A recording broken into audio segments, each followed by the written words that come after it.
পশ্চিমবঙ্গ রাজ্যের একটি গুরুত্বপূর্ণ জেলা বর্ধমান। ঐতিহাসিক ও রাজনৈতিকভাবে এই জেলার তাৎপর্য সর্বজন বিদিত। বর্ধমান জেলার দক্ষিণ প্রান্তে দামোদর নদের কোলে রায়না ব্লকের অন্তর্গত নতু পঞ্চায়েত একনিষ্ঠভাবে পালন করেছে মিশন নির্মল বাংলার কর্মসূচি।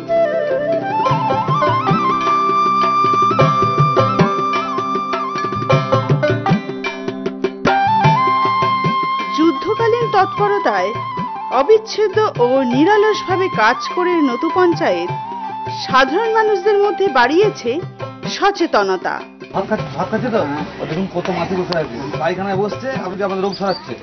নতু গ্রাম পঞ্চায়েতের পক্ষ থেকে বিভিন্ন কাজে বিভিন্ন পরিষেবায় আমাদেরকে সহযোগিতা করে যাচ্ছেন দীর্ঘদিন ধরে। পঞ্চায়েত সবসময় আমার পাশে আছে। পঞ্চায়েতের সহযোগিতা না থাকলে আমি বাড়িটা বানাতেই পারতাম না। আমি পঞ্চায়েত থেকে আমাদের গ্রাম পুলিশ সুযোগ সুবিধা পেয়েছে, সাধারণ মানুষ এখনো পাচ্ছে। আমার পঞ্চায়েত আমার পাশে আছে। পঞ্চায়েতের 24টি গ্রামের সাধারণ মানুষ আজ মিশন নির্মল বাংলা প্রকল্পের অধীন। ঐকান্তিক প্রচেষ্টা ও লক্ষ্য নিয়ে নতু পঞ্চায়েত আজ নতুন প্রজন্মকে উপহার দিয়েছে এক সুস্থ নির্মল পরিবেশ। সাধারণ মানুষদের প্রত্যাশা পূরণে পঞ্চায়েত বদ্ধপরিকর। পঞ্চায়েত সরকার থেকে শৌচালয় দিয়েছে, ওটা শৌচালয়তেই আমরা ব্যবহার করি। আমার বালাগড় গ্রামের প্রায় 99% শৌচাগার কমপ্লিট হয়ে গেছে।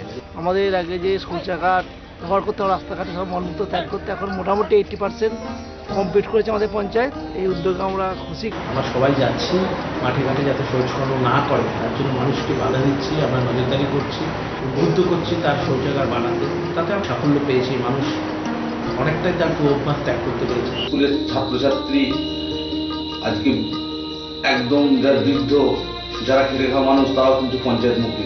যে উন্নয়নের ধারা যেমন অব্যাহত আছে, মানুষ যেমন পরিষেবা পাচ্ছে, সেই সঙ্গে গ্রামে একটা শান্তি শৃঙ্খলার বাতাবরণ তৈরি হয়েছে। 2013 সালে পঞ্চায়েত নির্বাচনের পর আমরা দেখেছি যে পঞ্চায়েত সমিতি এবং জেলা পরিষদ যেগুলো গঠিত হয়েছে সেগুলো কিন্তু সত্যি সত্যি মানুষের পঞ্চায়েত হয়েছে। প্রতিশ্রুতি পালনে পঞ্চায়েতে এসেছে সাফল্য মিশন নির্মল বাংলার হাত ধরে। নতু পঞ্চায়েত আজ সকল গ্রামবাসীর গর্ব।